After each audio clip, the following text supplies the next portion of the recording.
हरे कृष्णा। परम भगवान श्री कृष्ण को अत्यंत प्रिय है कार्तिक मास। तो चलिए आज से प्रारंभ हो रहे इस पवित्र कार्तिक मास में हम एक प्राचीन कथा का श्रवण करते हैं, जिसका वर्णन हमें मिलता है पद्म पुराण से। समय द्वारिका में देवर्षि नारद मुनि पधारे। जैसे ही वे सुधर्मा राजसभा में पहुँचे तो कृष्ण, बलराम और सभी उपस्थित लोगों ने अपने अपने आसन से उठकर उनका स्वागत किया। बलराम जी ने नारद मुनि को बैठने के लिए आसन प्रदान किया, उनके चरण प्रक्षालन किए और फिर उनसे कहने लगे, हे देवर्षि, आप जैसे शुद्ध भक्त भौतिक जीवों का उद्धार करने हेतु ही इस पृथ्वी पर विचरण करते हैं। द्वारिका में आपका स्वागत है। नारद मुनि ने भी स्वर्ग से लाए गए कल्प वृक्ष के फूल भगवान श्री कृष्ण को अर्पित किए और वे सभी उसी स्थान पर बैठकर वार्तालाप करते रहे। जब कुछ समय बाद नारद मुनि चले गए तो श्री कृष्ण ने उन पुष्पों को अपनी रानियों को दे दिए। ये देखकर भगवान श्री कृष्ण की सबसे सुंदर और शीलवान पत्नी सत्यभामा ने मन में ही विचार किया कि मैं कितनी भाग्यशाली हूँ जो परम भगवान मधुसूदन स्वयं मेरे पति है। स्वर्ग लोक से आया हुआ कल्प वृक्ष भगवान ने मेरे ही आंगन में लगाया है, जिसकी कोई भी पृथ्वीवासी कल्पना भी नहीं कर सकता। लेकिन मेरा सौभाग्य मेरे कौन से पुण्य कर्मों का फल होगा। इस प्रकार सोचते हुए सत्यभामा श्री कृष्ण के पास पहुंची और उनसे पूछने लगी, हे प्रभु, यदि आप आज्ञा दें तो मैं आपसे कुछ पूछना चाहती हूँ। श्री कृष्ण ने मुस्कुराते हुए कहा, अवश्य प्रिय, पूछो।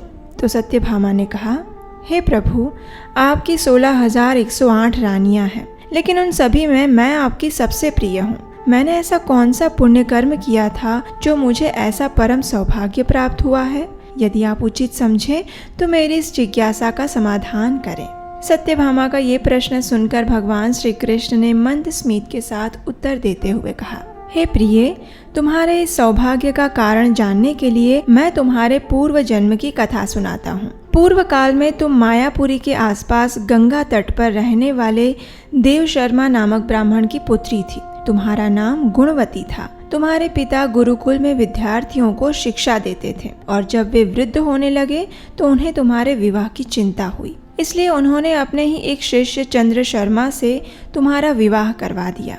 इस प्रकार कुछ समय बीत गया, लेकिन एक दिन तुम्हारे पिता और पति जंगल में लकड़ी लेने गए हुए थे।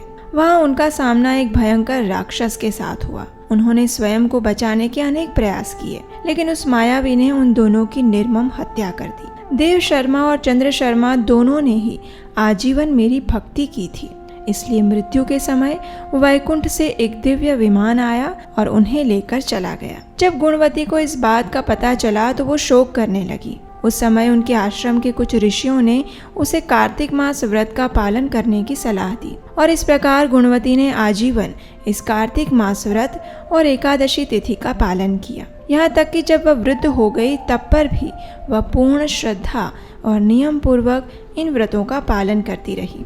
आखिर एक दिन कार्तिक मास के पवित्र समय में प्रातःकाल में वह अपने नियम अनुसार गंगा स्नान करने के लिए गई हुई थी। वृद्धावस्था के कारण उसका शरीर ठंडे पानी को सहन नहीं कर पाया और उसी क्षण शिथिल पड़ गया। इस प्रकार उसने अपना देह त्याग दिया।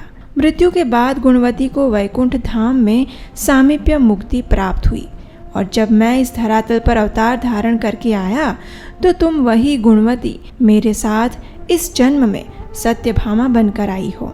सत्यभामा के पूर्व जन्म की इस कथा का समापन करते हुए भगवान श्री कृष्ण ने कहा, हे प्रिय, क्योंकि तुमने पूर्व जन्म में कार्तिक मास का श्रद्धा पूर्वक पालन किया था, इसलिए इस अवतार में तुम मेरी प्रिय बनी हो।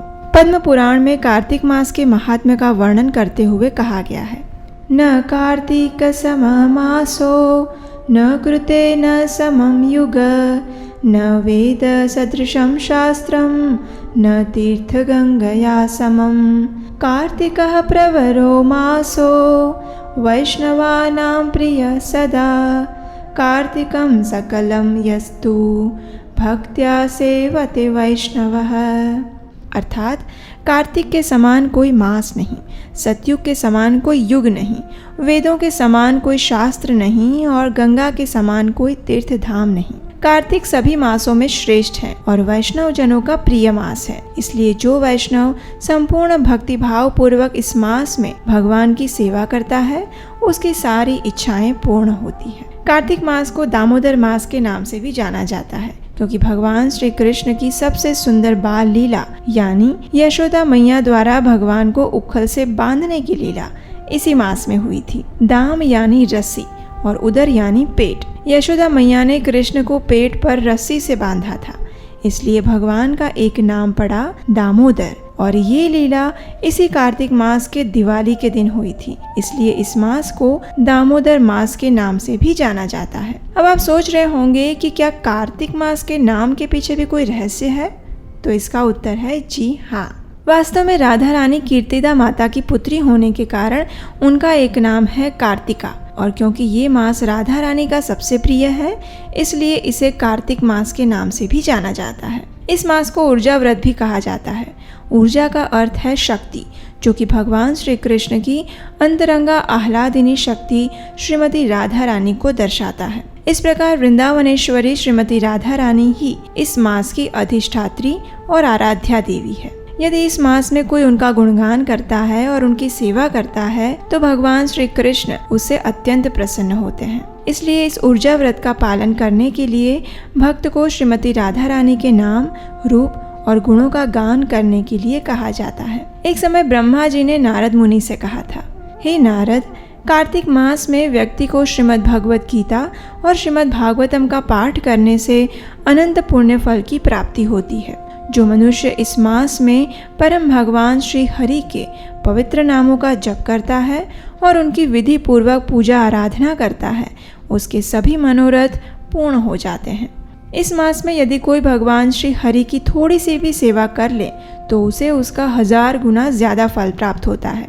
ये वही मास है जिसमें भगवान श्री कृष्ण ने अपनी अधिकतर बाल लीलाएं की थी, जैसे कि अरिष्टासुर का वध और राधा कुंड तथा श्याम कुंड का प्राकट्य, गोवर्धन धारण करने की लीला, बहुलाष्टमी, माता यशोदा द्वारा उखल से बंधकर नल कुबेर और मणिग्रीव के उद्धार की लीला, महारास लीला इत्यादि।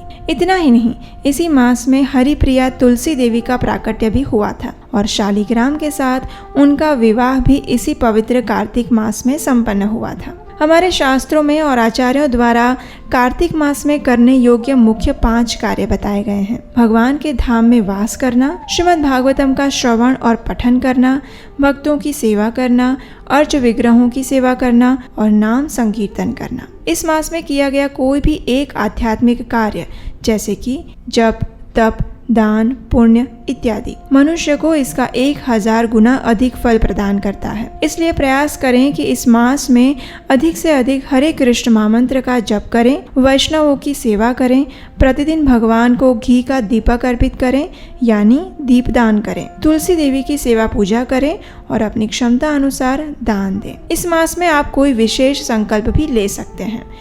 ये संकल्प कैसे लेना है इसके विषय में हमने कार्तिक मास व्रत की संपूर्ण व्रत विधि वीडियो बनाई है। इन दोनों वीडियोस का लिंक नीचे डिस्क्रिप्शन बॉक्स में दिया गया है, इसे भी आप देख सकते हैं। इस संपूर्ण मास में हम आपके लिए श्रीमद् भागवतम से प्रतिदिन विशेष कार्तिक मास कथा लेकर आने वाले हैं। तो अगर आपने अभी तक आपके अपने इस चैनल उपदेशाष्टकम को सब्सक्राइब नहीं किया तो जल्दी से कर लीजिए। तो चलिए इस पवित्र कार्तिक मास में परम भगवान श्री कृष्ण को अपने मन, शरीर और चेतना से समर्पित होते हैं। इस अत्यंत मंगलमय मास का संपूर्ण श्रद्धा और नियम पूर्वक पालन करने का प्रयास करते हैं, क्योंकि संपूर्ण वर्ष में आने वाला यही वो सबसे सुवर्ण समय है जो कि हमारी आध्यात्मिक जीवन में प्रगति की कुंजी बन सकता है। हरे कृष्णा।